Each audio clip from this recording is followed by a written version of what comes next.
Bom dia, pessoal. Espero que todo mundo esteja bem, que todo mundo esteja seguro. Hoje, como combinado, a gente vai estar fazendo a correção da avaliação 2, tá? E vai ser o mesmo esquema da primeira. Eu vou passando as perguntas, as respostas, e a gente vai comentando um pouquinho sobre o que eu considerei, o que eu não considerei, enfim. Vocês perceberam que essa prova ela estava muito mais objetiva, né? Então, eu fiz muito mais questões objetivas do que dissertativas, no caso, e eu acho que foi bem tranquilo para vocês responderem. Eu acho que não tivemos grandes problemas, né? Fora um ou outro equívoco, mas isso acontece sempre. E eu fiquei bem feliz com o desempenho que vocês apresentaram nessa avaliação. Então, vamos lá. Eu gostei muito, como eu já disse, do rendimento da turma como um todo, né? Então, a média da turma foi 7,86 de 8.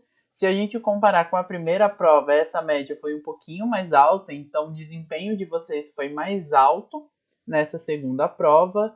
Vocês apresentaram boas respostas, relacionaram os conteúdos de forma muito satisfatória, né? Principalmente na única questão dissertativa que envolvia a avaliação do tratamento e uma proposta de um tratamento, vocês desenvolveram muito bem essas questões, né? Então, eu fiquei muito feliz que vocês, de fato, entenderam o que a gente precisa fazer, né, baseado nessa última leva de conteúdos que a gente usou na prova.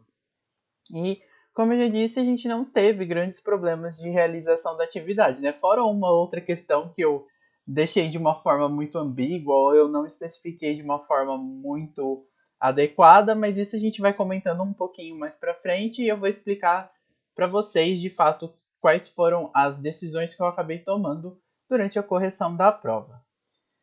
Então vamos lá. Eu sei que as questões elas estão um pouco longas de lerem, de ler e de fato de desenvolver, então algumas questões eu vou ser mais objetivo e eu não vou ler todas as alternativas e sim só a alternativa que é correta, tá? Pra gente otimizar tempo também e não ficar uma coisa tão repetitiva. Então, vamos lá. Para a questão 1, pessoal, uma paciente chegou ao setor de fisioterapia em ortopedia com o diagnóstico de fibromialgia. Ela tem 40 anos e durante a avaliação apresentou dor difusa caracterizada como 8. Além disso, apresentou 12 pontos dolorosos específicos e diminuição de força muscular, amplitude de movimento e flexibilidade para os membros superiores, inferiores e coluna. Ainda não apresenta doenças associadas ou problemas articulares. Então, baseado nesse pequeno caso clínico, né, qual alternativa das que eu selecionei, que eu passei para vocês, representaria melhor um plano de tratamento para essa paciente em questão? De todas as alternativas, a C era a correta. Então, como a dor da paciente ela é difusa, é importante realizar técnicas para o controle da dor que promovam benefícios rápidos em todo o corpo, como, por exemplo, a hidroterapia em água quente ou a imersão em água fria. Eu lembro que eu acho que comentei muito por cima, ou eu nem cheguei a comentar sobre a imersão em água fria, mas sim, ela é uma alternativa que a gente pode estar utilizando para o controle da dor, né? Ela não vai promover um relaxamento em si, mas é aquilo que a gente comentou em várias aulas. A dor, ela mexe, a crio, ela mexe com o estado da dor propriamente dita, né? Então, a transmissão de impulso. Então, isso vai diminuir a dor dos pacientes, tá bom? E ainda, mediante a isso, é importante realizar trabalhos como alongamentos, tanto em água quanto em terra, para que assim a amplitude de movimento seja restaurada, melhorada, e o treino de fortalecimento muscular, que pode ser inicialmente em água e posteriormente em terra. Por fim, o treino cardiorrespiratório é recomendado para esses pacientes e podem ser realizados tanto em água quanto em terra. As outras alternativas dessa questão, elas deixavam de falar da técnica para o controle da dor mais geral, né? Então elas ou eram muito específicas ou elas não recomendavam treino cardiorrespiratório para essa paciente em questão. Então, muitas das outras alternativas estavam erradas por conta disso, tá? E a C, ela foi a que melhor descreveu o plano de tratamento com essa paciente. Se eu não me engano, acho que quase ninguém errou, ou ninguém errou essa questão, então vocês entenderam muito bem a proposta de tratamento e como a gente trabalha com essa paciente. A questão 2. Uma paciente chegou ao setor de fisioterapia e ortopedia com a diagnóstico... é a mesma paciente, verdade. Então, pensando nessa mesma paciente, para auxiliar na dor, é indicado o uso de manipulações, trações, técnicas de massoterapia e exercícios que devem ser realizados apenas de forma passiva. Pois, como se trata de um trabalho para minimizar a dor, a paciente não pode realizar movimentos. Essa afirmativa é verdadeira ou falsa? No caso, ela é falsa, tá, pessoal? Porque, por mais que essas alternativas para auxiliar na diminuição da dor da paciente, elas sejam sim recomendadas, você pode utilizar, a paciente ela não precisa só realizar exercícios passivos, né? Porque a fibromialgia, vocês lembram da aula de toda a característica das dores dessa paciente, né? Das pessoas que têm fibromialgia. Então, elas não precisam necessariamente realizar exercícios passivos apenas. Então, elas podem realizar exercícios ativos, exercícios ativos assistidos, caso sejam necessários a princípio, mas só passivo não. Então, ela é falsa por conta disso, tá bom? Já a questão número 3. Paciente do sexo masculino, 51 anos, chegou ao setor de ortopedia com uma queixa de dor na coluna lombar que perdura por mais de 5 meses, referindo 8 pontos na escala EVA. Em sua avaliação, foi possível observar desvios posturais e flacidez muscular no tronco, coluna, abdômen e membros inferiores. Diante disso, responda. Para esse paciente em questão, a melhor alternativa de tratamento é a C também. Realizar técnicas de correção e alinhamento corporal, bem como realizar mobilizações e trabalhar o controle neuromuscular, alongamentos, fortalecimento muscular é de extrema importância e recomendado. Essa questão, ela acho que trouxe uma pequena confusão para algumas pessoas, tá? Porque quando a gente olha para as alternativas, elas ficaram muito parecidas. Então, eu acabei considerando essa questão para todo mundo, tá? Então, todo mundo tirou meio nessa questão, porque algumas alternativas estavam muito parecidas, né? Então, por exemplo, a B e a D, elas estavam muito parecidas, então deu uma certa confusão. E aí eu acabei considerando essa questão para todo mundo, certo? Então a correta mesmo seria a C. Já a questão 4. Normalmente, os pacientes que apresentam dor lombar crônica são recomendados a permanecerem em repouso absoluto ou muitas vezes ficarem assim por conta da dor. Entretanto, não é adequado. O trabalho de controle muscular e principalmente a estabilização central é extremamente recomendada, pois a partir dela podemos que é a questão correta, a alternativa correta. Ativar os músculos transversos do abdômen, oblíquo interno, músculos multifídeos e do assoalho pélvico, pois esses estabilizam a coluna lombar, a articulação sacroiliaca e a símfise púbica, promovendo assim uma menor sobrecarga para a coluna lombar e uma melhora considerável da dor. A questão B, ela falava em um aumento, né, uma maior sobrecarga da coluna lombar e, consequentemente, uma diminuição da contração muscular, tá? Então, a questão A, ela é correta porque a gente promove uma menor sobrecarga na coluna lombar, que é onde está a incidência de muito uso, de muitas forças por conta de toda essa fraqueza muscular geral, principalmente desse quadrado, né? Quando a gente pensa lá, igual quando a gente viu na aula que eu passei a imagem, esse quadrado envolvendo a coluna lombar, abdômen, assoalho pélvico, né? Então, quando a gente fortalece esses músculos, quando a gente deixa esses músculos numa condição boa, a gente diminui a sobrecarga na coluna lombar e isso diminui muito a dor, tá? Por isso que quando a gente tem um paciente com dor lombar crônica, a gente não pode recomendar repouso para ele, porque os músculos continuam ficando flácidos e essa sobrecarga na coluna lombar ela continua aumentando sempre. Então, a gente trabalhar exercícios, controle muscular, fortalecimento de fato, vai diminuir essa sobrecarga e melhorar consideravelmente a dor e a qualidade de vida do paciente. Certo?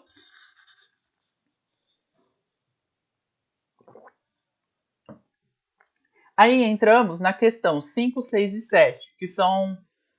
A questão 5 ela é objetiva, mas a questão 6 e 7 ela se refere ao tratamento da paciente com lúpus, né? E elas eram dissertativas. Então, paciente do sexo feminino, 36 anos, com diagnóstico de lúpus eritematoso sistêmico, faz atendimentos regulares no setor de neurologia da Unesp.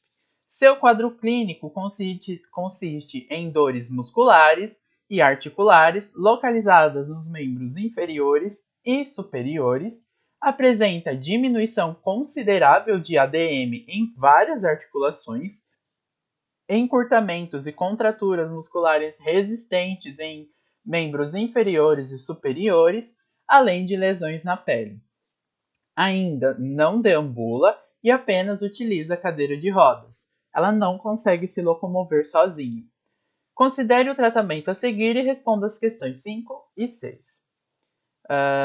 O tratamento. A sessão ela consiste inicialmente, a paciente é submetida a técnicas para diminuição da dor muscular, sendo a aplicação de infravermelho por 15 minutos em membros superiores e inferiores, com alternância de membros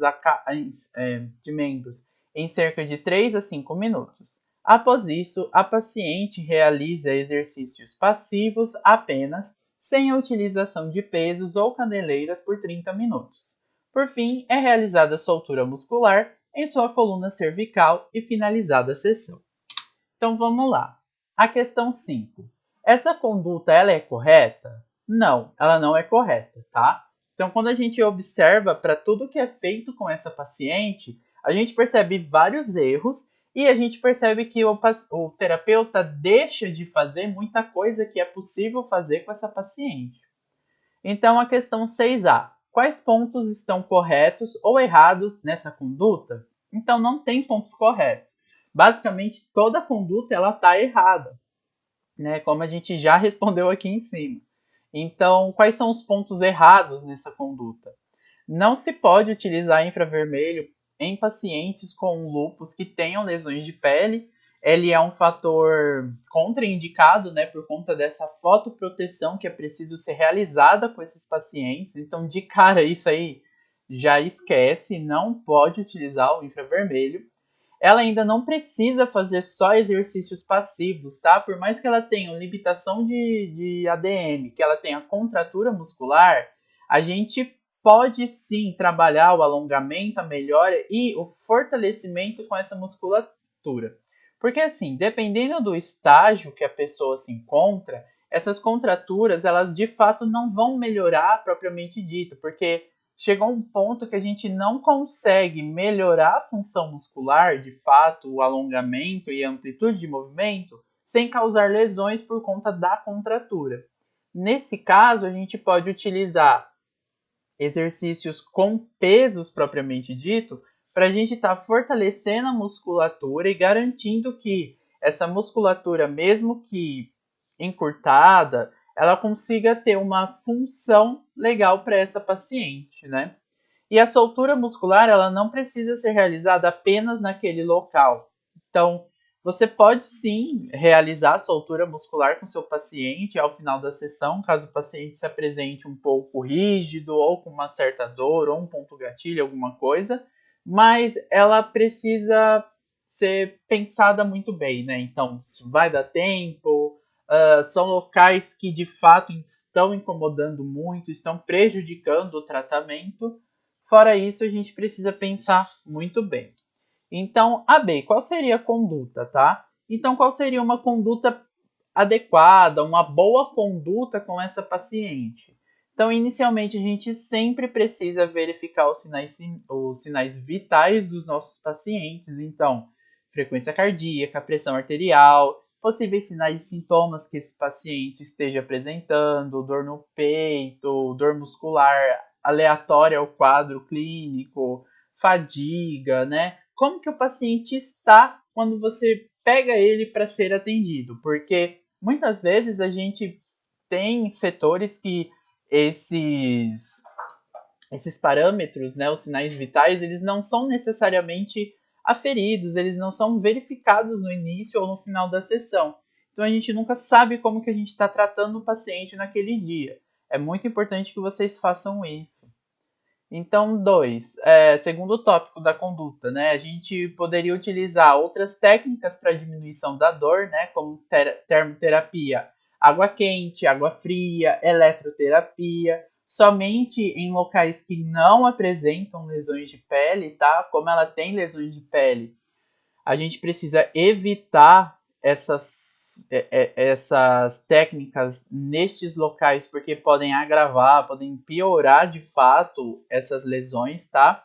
Caso isso, a gente pode utilizar mobilizações articulares, né, alongamentos, massoterapia, para tentar diminuir a dor desse paciente também. Depois a gente pode fazer alongamentos para melhora da ADM, né? É muito importante que a gente saiba o limite do paciente para que a gente não faça um estiramento muscular e não promova lesões para esse paciente, né? Então a gente tem que ter essa consciência de amplitude de que a gente consegue trabalhar com esse paciente, principalmente por conta das contraturas resistentes. Meu Deus, hoje está difícil. Perdão, gente. A gente pode fazer fortalecimento com exercícios ativos assistidos para membros inferiores, superiores, com halter, pezinho, bola, caneleira, né? A gente consegue fazer uma gama de exercícios com essa paciente. Exercícios de estabilização e equilíbrio para controle postural também, principalmente de coluna, né? Na bola suíça, por exemplo, a gente pode trabalhar com esse paciente também. É muito importante, como a paciente ela fica muito tempo em cadeira de rodas, que a gente promova a descarga de peso, então a gente pode utilizar a prancha ortostática para isso, e ainda a gente pode ir associando aos exercícios, né? Então, treino de coordenação motora também, né? Então, caso a paciente ela vai evoluindo de forma adequada, que ela consiga se permanecer em posição ortostática sozinha, a gente pode ir lá para as barras paralelas, para que a paciente consiga treinar a marcha, né? É possível que a gente faça um treino cardiorrespiratório, seja por meio do circoergômetro, tanto para membros superiores ou membros inferiores, aí depende de como a paciente responde a isso, tá? É muito importante que a gente treine essa função cardiorrespiratória, porque ela fica muito tempo sentada, né? E é importante que a gente forneça orientações contra órteses, né? Repouso e posições que essa paciente deve permanecer para que evite essas contraturas, né? Para que a gente não tenha uma piora do quadro clínico, mas sim uma melhora. Então, basicamente, essa é a conduta que a gente poderia ter com a paciente. Vocês basicamente falaram isso, tá? Eu acho que eu considerei para todo mundo, vocês comentaram certinho. Eu gostei bastante de como vocês pensaram nas condutas e que vocês passaram, tá bom? Aí a questão 7. Ela era uma questão de completar, né? Então a gente tinha essa sentença e as alternativas para a gente entender quais palavrinhas estavam faltando. Então eu vou ler com a B, que era a alternativa certa. Então, quando nos referimos ao DORT, nós fisioterapeutas podemos utilizar os recursos manuais para alívio da dor e melhora da amplitude de movimento. A cinesioterapia e os alongamentos auxiliam na melhora da função muscular e uma melhora no quadro clínico do paciente. Essa eu acho que foi bem tranquila, eu acho que todo mundo acertou ela e não tivemos problemas com essa questão. A questão 8 era um quadrinho, né, para a gente colocar verdadeiro ou falso em cada sentença. E quantas doenças reumáticas na juventude? Assinale verdadeiro ou falso para cada afirmação. Então, a primeira, podem ser realizados testes de 1RM em pacientes com edema e inflamação articular não controlada. Essa é falsa, tá? Como vocês sabem, a gente não pode fazer exercícios isotônicos caso esse edema e inflamação, né, essa condição articular não esteja controlada, porque vai estar muito grande, vai estar edemaciado, e aí a sobrecarga pode lesionar os tecidos, as estruturas dentro da articulação, então a gente não pode fazer exercícios isotônicos. Nesse caso, a gente tem que fazer exercícios isométricos. A segunda, é importante avaliar condições posturais, pois qualquer alteração pode perdurar para a vida adulta. Essa questão ela ficou muito ampla de fato, ela ficou um pouco mal elaborada, ela é verdadeira, tá? Mas eu considerei, caso a pessoa também colocou falso, porque qualquer alteração ela ficou muito ampla de fato, tá? Então, como eu escrevi de uma forma meio assim ruim de entender, eu considerei essa alternativa para todo mundo, tá? É recomendado o uso do ultrassom contínuo durante o período de crescimento ósseo do paciente. Essa é falsa, tá? Lembra que eu falei, principalmente na epífise, a gente não pode utilizar por conta de todas as alterações ósseas que o ultrassom contínuo ele acaba promovendo para os indivíduos, né? Para as crianças e adolescentes no caso. Então a gente precisa ou utilizar o pulsátil ou, de preferência, não utilizar com esses pacientes.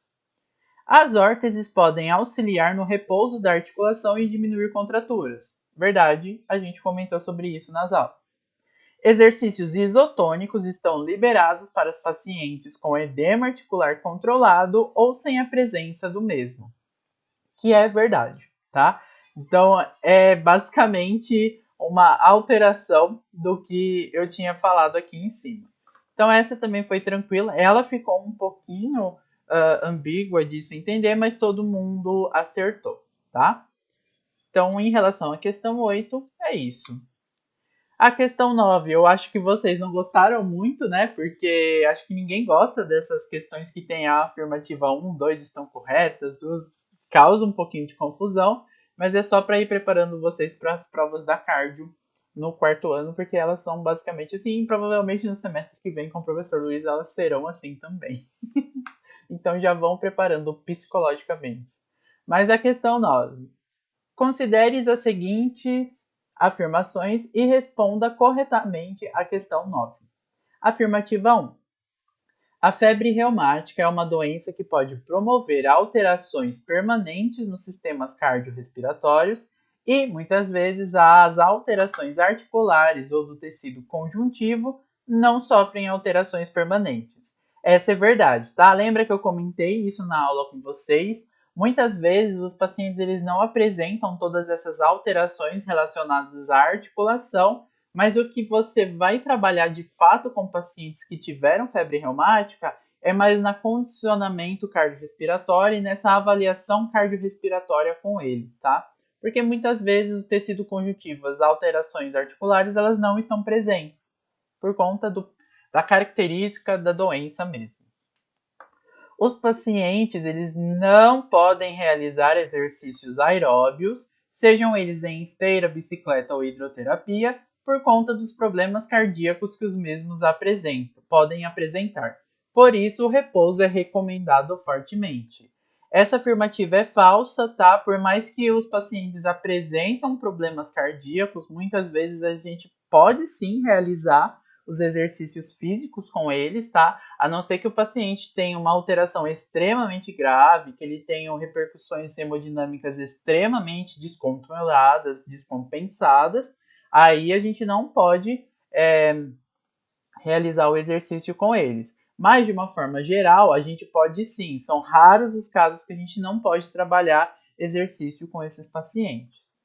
A alternativa 3, então, em pacientes que chegam para serem tratados e não apresentam edemas e inflamações agudas em suas articulações, é orientado realizar o teste de um RM isotônico para avaliar corretamente esses pacientes. No caso, essa questão é correta, tá? Essa alternativa é correta. A gente não poderia utilizar o isotônico caso eles não tivessem esse controle sobre edema e inflamação. Então, a alternativa que corresponde à verdade, ela é a alternativa C. As afirmativas 1 e 3 estão corretas, certo? E por fim, a questão 10, ela também era uma questão de relacionar as colunas. Uma paciente, 31 anos, chegou ao seu consultório para uma avaliação e sessão de tratamento sobre dores miofaciais. Na sua avaliação, você encontrou vários, 30 pontos gatilhos em cervical, trapézio, deltoide, bíceps, tríceps, pronador redondo, reto femoral, vasto medial, sóleo, glúteo máximo e piriforme. A partir disso, é sinalizar condutas que você teria como fisioterapeuta. Então, pensaria em liberar todos os pontos gatilhos em uma única sessão de 50 minutos? Não, porque a gente precisa só trabalhar na nossa sessão com os pontos gatilhos que a gente vai conseguir ter tempo, porque isso pode piorar a dor da paciente. Trabalharia então alguns pontos gatilhos e complementaria com alongamentos. Ok, isso a gente deve fazer sim. Não utilizaria técnicas e recursos térmicos, pois são contraindicados? Não, a gente pode utilizar sim. Utilizaria o spray térmico gelado em várias posições ao mesmo tempo, né? Então, diagonal, longitudinal, movimentos circulares, e isso não, tá? Porque ele precisa ser longitudinal no sentido das fibras, tá? Como eu passei nas aulas.